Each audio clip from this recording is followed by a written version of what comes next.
pain and isolation was so severe and strong. It was the most painful, excruciatingly dark period of my life, and I thought my life was over. You know, I think my biggest frustration is that there is so many people out there suffering, not realizing that they can get better. It was like devastating. Not only I couldn't do all my activities, I could see my personality changing, because I was not a person like that. And it was almost I was losing my identity.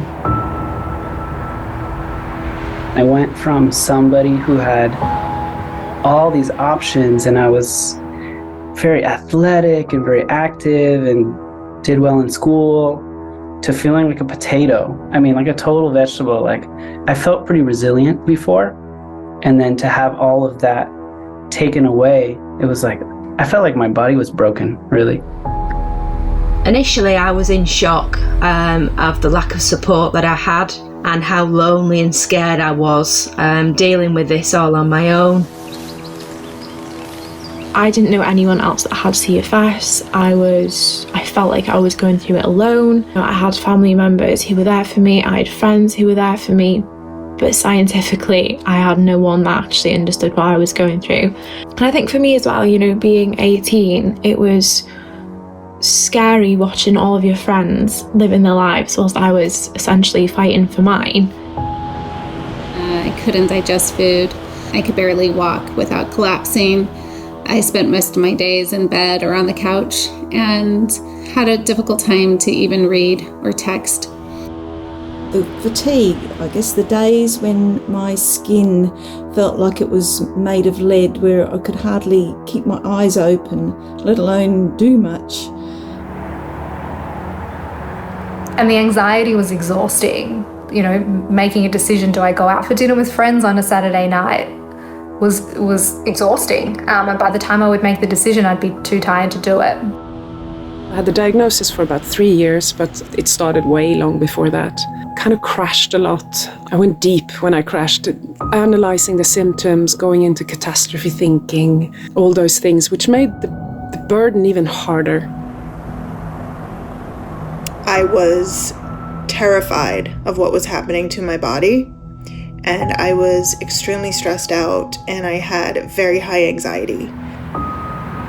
Essentially everything that I knew had stopped. I lost my job, I couldn't look after my family, I couldn't run my horse, I couldn't walk my dogs, I couldn't think straight. I just couldn't muster anything. There was just no power for me. You know, a pivotal moment for me was when I was 16, and I remember I couldn't do much. Like, I couldn't go to school, I couldn't see my friends, I couldn't run, I couldn't surf, I couldn't do anything that I used to be able to do without even thinking about it. And I was walking down the street, and I think it was not long after a doctor's appointment. You know, I had my hoodie on, I was just looking down at the ground and just thinking, my life's over. You know, like, what's the point of all of this? And I'll never be happy. You know, I'll never be happy.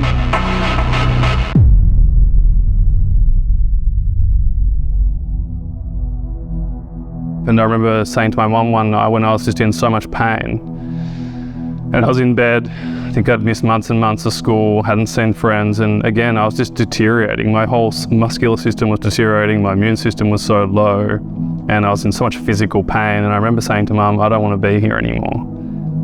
And I started crying, and she just sat with me and cried with me. And that was actually such a special moment because, you know, she didn't have to say anything, but she could feel my pain. I think understanding, we didn't understand what was happening. There was no support. We didn't even know anyone who had chronic fatigue that we could go and talk to. So we were flying sort of in the dark, trying to do the best that we could, all of us. Spending a lot of money as well. Well, you do that. You would do anything. It was a matter of let's try whatever we can try to make this better because he had so much promise.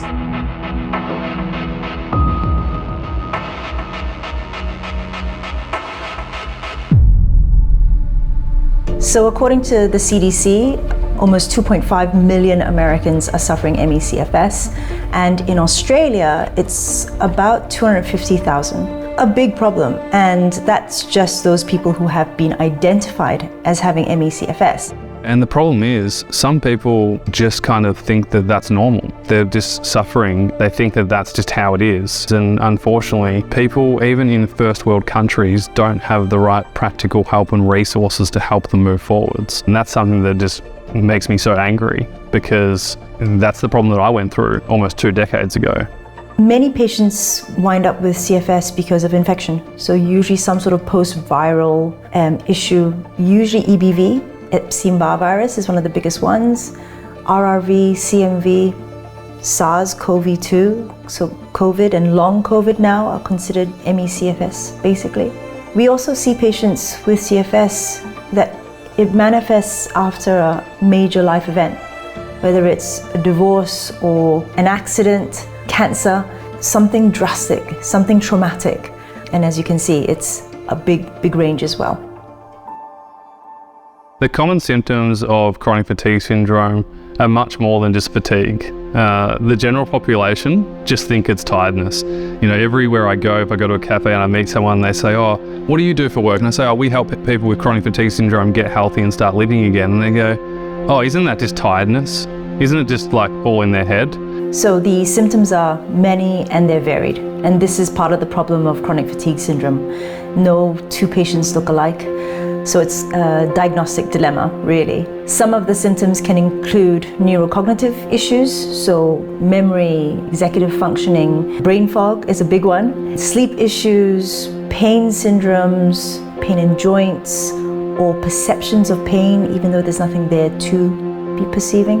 Fatigue, post-exertional malaise, or just not being able to recover from activity as you should or could. Sleep and not feeling refreshed after sleep is a big one for patients as well. Gut issues, signs that you may have an infection, so lymph nodes that are up, sore throats. As you can see, there are many symptoms. And everyone's unique. Not everyone has the same subset of symptoms. However, these symptoms can persist for months and months and months, and sometimes even years for people. People thought that it wasn't a real thing. It was just something that was in people's minds. And then that created more isolation because a lot of Toby's friends didn't understand. Well, hardly anyone understood, family, friends. Yeah, and I think because it went on for so long, they just didn't believe it. They just thought, oh, it must be all in his head.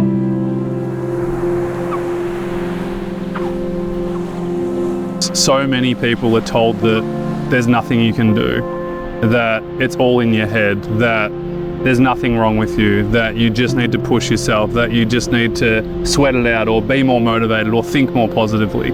You know, my biggest hope is that these people are not dismissed, because they literally go home most of the time from their doctor's clinic feeling totally hopeless. You know, they just feel total despair, like there's nothing they can do and that their life is totally over.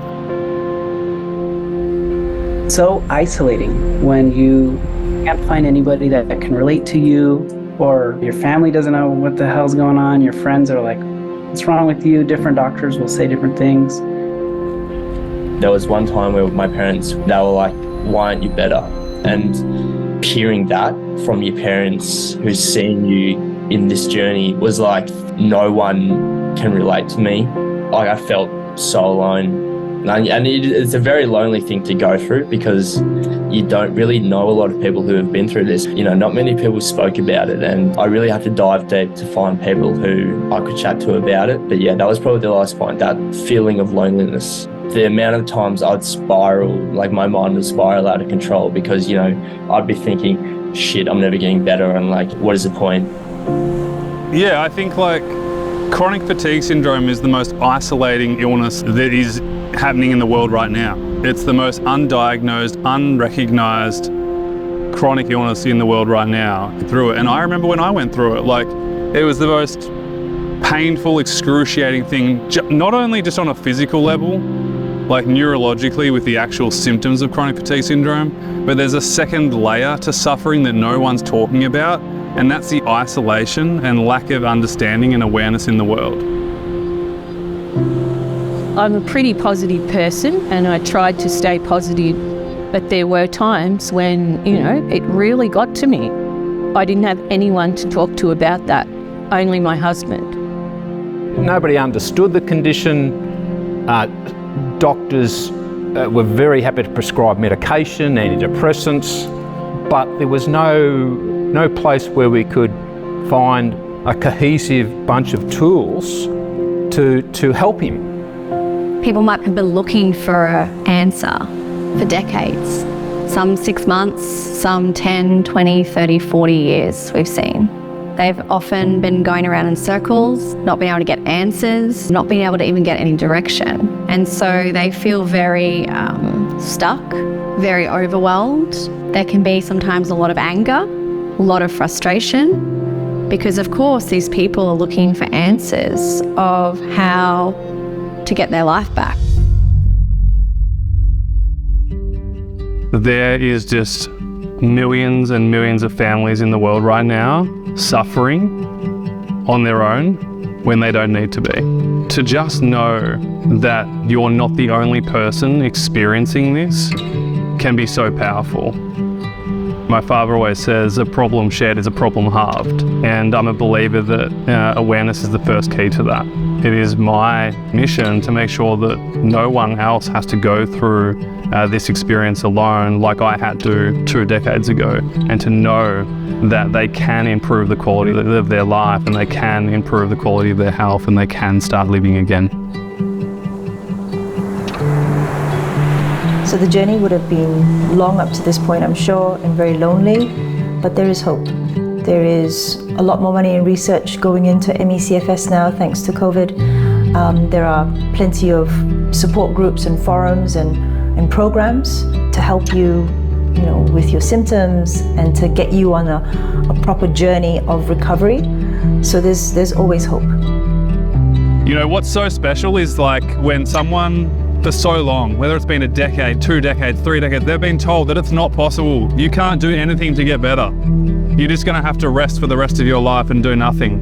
And then they realize that there's this small possibility that maybe they can get better too because they saw a story of someone else who got better. And then they start to believe that, well, maybe it's possible for me too. And they start to do things that help them start to feel better. And there is nothing more gratifying when I see someone who's gone from their head down, not believing it's possible, to literally waking up in the morning and looking forward to the day. I'm gobsmacked with what Toby's done with his life and how he's taken that experience, that horrible experience that lasted for quite a long time, and that he's been able to help so many other people all over the world, and what he's done just amazes me.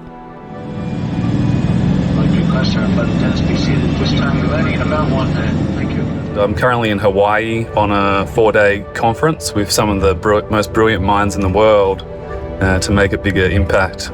And met this lady called Janet Krabby. She joined the program, I think, maybe 12 months ago. I think she's maybe close to 80 years old. She has such a young heart, and I can't wait to meet her. Just arrived, and let's go and say hi. Got some chocolates.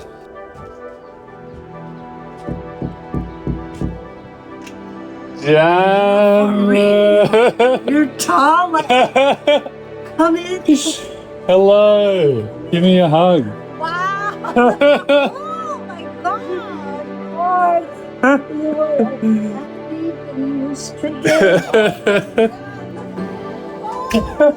Nice to meet you. Aloha. Okay, and how old are you? I'm 86 years old as of June 1st. 86 years young. 86 years young. Yeah, Yes. and husband is 95 and he's learning how to play the ukulele, which is amazing. We've had some lunch. Janice is the oldest, youngest woman in our program, and I was so inspired by her when she joined, because most 84-year-old people, they just give up on life. Big love She's so inspiring. You almost made me cry just then. Why? Because I just feel like you're just amazing.